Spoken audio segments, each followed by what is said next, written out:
रीतिकाल के महाकवि केशव पर आक्षेप लगाया जाता है कि केशव कठिन काव्य के प्रेत रहे हैं या केशव हृदयहीन कवि थे। उनकी कविता में सहृदयता हमें या मार्मिकता दिखाई नहीं देती है। आज इसी विषय पर हम चर्चा करेंगे कि क्या केशव सचमुच हृदयहीन कवि थे। महाकवि केशवदास के संबंध में कहा जाता है कि अधिकांश स्थलों पर मार्मिकता के साथ अनुरक्त होने वाली सहृदयता केशव में न थी या केशवदास हृदयहीन कवि थे। ये कथन हमें विचार करने के लिए विवश कर देते हैं कि क्या सचमुच रीतिकाल के प्रमुख स्तंभ आचार्यत्व से विभूषित महाकवि केशवदास हृदयहीन थे या कथा के मार्मिक स्थलों की पहचान उन्हें नहीं थी। हमारे विचार में केशव का यह दुर्भाग्य रहा है कि उनसे 25-30 वर्ष पूर्व तुलसी ने रामचरितमानस की रचना कर ली और चूंकि रामचरितमानस जनमानस का हृदयहार है, इसीलिए केशव की प्रत्येक आलोचना तुलसी के वर्णनों से तुलना के आधार पर होती है। तुलसी ने इस स्थल पर ऐसे लिखा है, केशव ने ऐसे नहीं लिखा। वह हृदयहीन है, उन्हें भावों की परख नहीं है, वह सहृदय नहीं है। क्या इस प्रकार की आलोचना को स्वस्थ आलोचना कहा जा सकता है? वस्तुतः तुलसी का जादू सभी के सिर चढ़ चुका था। ऐसी स्थिति में केशव कैसे मान प्राप्त कर सकते थे? इसके अतिरिक्त उनका पांडित्य सर्वत्र हावी हो रहा था। उनका दृष्टिकोण भिन्न था। भाषा की कविता करने के कारण उनमें हीनता की एक ग्रंथि थी। वे इस हीनता की ग्रंथि को पांडित्य के आडंबर से ढकना चाहते थे और कुछ एक नवीन उद्भावनाओं को भी लोगों के सामने रखना चाहते थे। यही कारण है जिनके फलस्वरूप केशव को हृदयहीनता का लांछन सुनना पड़ा। कवि कभी भी हृदयहीन नहीं हो सकता और केशव की कविता में तो श्रृंगार तथा अन्य रसों के उत्तमोत्तम उदाहरण भरे पड़े हैं। वे कैसे हृदयहीन हो सकते हैं? हम उनके काव्य में मार्मिक स्थलों के कुछ एक उदाहरण देकर अपनी बात को स्पष्ट कर सकते हैं। कहा जाता है कि राम कथा के अंतर्गत दशरथ मरण, राम वनगमन, चित्रकूट में राम भरत मिलाप, सीता हरण और लक्ष्मण को शक्ति लगने के बाद राम का विलाप आदि स्थल मर्मस्पर्शी हैं।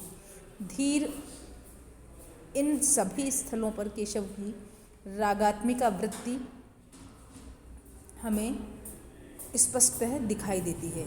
संभवतः आलोचक चाहते हैं कि वे तुलसी से तुलना करके केशव को सहृदयता का प्रमाण पत्र दें, परंतु केशव भी कवि थे तथा शक्ति और निपुणता के साथ ही साथ लोकशास्त्र के ज्ञाता भी थे। उनकी मौलिकता उनकी कमी नहीं है। दशरथ मरण से पूर्व भी केशव ने अपनी सहृदयता का परिचय दिया है। बुढ़ापे में बच्चे मिले, कितने सौभाग्य और देव कृपा का परिणाम है। परंतु उन्हें एक ऋषि मांगने आ पहुंचा, छोटे मोटे कार्य के लिए नहीं, राक्षसों के साथ लड़ाने के लिए। दशरथ विवश हैं। क्या दशरथ लंबी चौड़ी चीखें मारता या आहें भरता? एक राजा सारी सभा के सामने अपनी इस बेबसी को कैसे व्यक्त करता? इस दुख की व्यंजना का इससे अच्छा ढंग और क्या हो सकता है? जैसा केशव ने कहा है, राम चलत नृप के युग लोचन, वारी भरित भय वारिद रोचन, पायनि परि ऋषि के सजि मोनहि, केशव उठ गए भीतर भौ नहीं।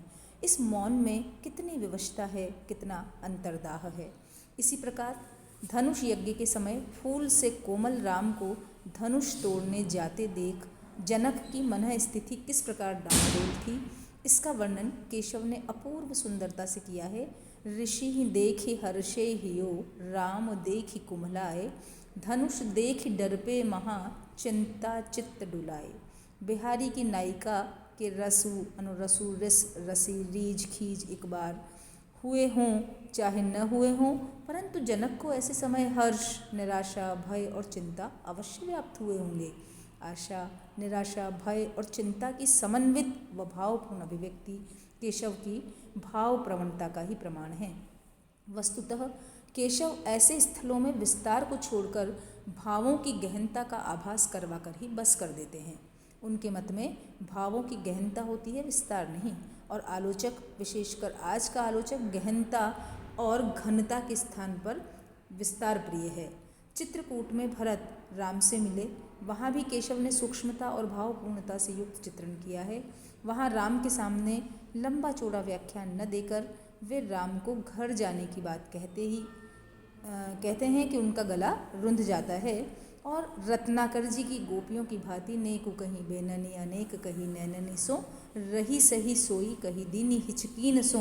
भरत भी यही कहते हैं, यह बात कही जलसों गल भीनो उठ सोदर पाए परे तब तीनों। गला भर गया, चरण पकड़ लिए। शोक भाव की इससे अधिक पूर्ण अभिव्यक्ति और क्या हो सकती है। वहाँ इससे पूर्व जब माताएं राम से मिली और राम ने पिता का कुशल समाचार पूछा, तब पुत्र का मुख जोई क्रम से उठी तब रोई। इतने कठिन प्रश्न का उत्तर और हो भी क्या सकता था। पश्चाताप और शोक के मैल को धोने के लिए आंसुओं का जल ही आवश्यक था। केशव के कटु आलोचक श्री कृष्ण शंकर के अनुसार भी यहाँ केशव की सहृदयता दृष्टिगोचर हो रही है। एक ओर संयम से काम ले, दूसरी ओर जीवन के मर्म स्पर्शी दृश्यों का जो परिचय केशव को था उसका सहारा ले बड़ी भावुकता से उन्होंने शोक की गंभीर अभिव्यक्ति की है। सीता हरण के समय राम ने विलाप यहाँ भी किया है, परंतु इस विलाप में उपालंभ की मात्रा अधिक है। इसी प्रकार लक्ष्मण शक्ति के समय राम का शोक दर्शनीय है। लक्ष्मण राम रही अवलोक्यो नैनन ते न रह्यो जल रोक्यो। बारक लक्ष्मण मोहि बिलोकऊँ मोह कहे प्राण चले तजि रोकऊँ। हों सुमिरो गुण केतिक तेरे सोदर पुत्र सहायक मेरे। बोली उठों प्रभु को प्रण पारो नातर होत है मोह मुखकारो।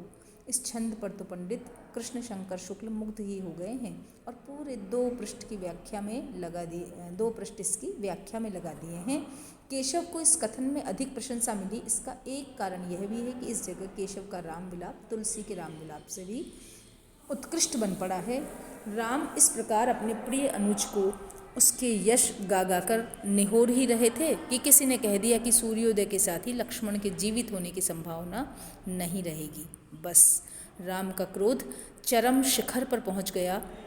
शोक का प्रवाह क्रोध के कारण इतना तीव्र हो गया कि राम का ज्ञान, जिसे हम संज्ञा या चेतना कह सकते हैं, एकदम लुप्त हो गया और सब देवताओं को समाप्त करने की धमकियां देने लगे। है भी कितना स्वाभाविक, जिन देवताओं के लिए वे इतना कष्ट सह रहे हैं, अगर वे ही साथ न दें तो क्यों न उनको ही समाप्त कर दिया जाए। सूर्य से सीधा संबंध होने के कारण पहला वार उन्हीं पर हुआ। करी आदित्य अदृष्ट नष्ट जम करों अष्ट बसु। रुद्रन बोरी समुद्र करों गंधर्व सर्व पशु। और अंत में सूर्य को भी चेतावनी देते हैं कि सुनि सूरज सूरज उबत ही करों असुर संहार बल।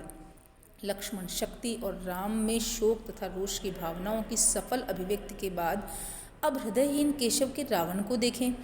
यदि सभी संबंधी और वीर नायक युद्धाग्नि में क्रमशः एक एक कर नष्ट हो रहे हैं और उसका प्रिय पुत्र मेघनाद भी युद्ध की भेंट चढ़ गया, रावण का सारा प्रताप धीरे धीरे नष्ट हो रहा है। रावण में अद्भुत उदासीनता के भाव आ जाते हैं। वस्तुतः रावण के सारे आयोजन, सारी क्रियाएं अपने राज्य के स्थायित्व, वैभव और सुख के लिए ही तो थी, और जब इंद्रजीत मेघनाद सा पुत्र ही नहीं रहा तो सारा सुख किस काम का। कितनी स्वाभाविक उदासीनता है। आजु आदित्य जल पवन पावक प्रबल। चंद आनंदमय त्रास जग को हरो। गान किन्नर करो नृत्य गंधर्व कुल। जक्ष विधि लक्ष उर यक्ष करदम धरो। ब्रह्म रुद्रादि दय देव तिहु लोक के राज को जाय। अभिषेक इंद्र ही करो। आज उसी राम पे लंक कुल दूषण ही। यज्ञ को जाय सर्वज्ञ विप्र ही बरो। यह पद केशव की भाव व्यंजना का उदाहरण है। असीम निराशा उदासीनता की जननी है, और रावण जिसने अपने भय से सब देवताओं को आतंकित कर रखा था, अब उन्हें किस लिए आतंकित करे। अब वे स्वतंत्र होंगे, क्योंकि यदि राज्य को भोगने वाले पुत्र पौत्रादि ही नहीं रहे तो रावण ऐसे राज्य का क्या करेगा। तो यहाँ पर शोक की सफल अभिव्यक्ति की गई है। इस प्रकार यदि हम कहें तो केशव हृदयहीन नहीं बल्कि बहुत ही सहृदय कवि है। इस उत्तर को हम और भी आगे बढ़ाएंगे। आज इतना ही। अग्रिम कक्षा में इस संदर्भ में आगामी चर्चा करेंगे क्रमशः।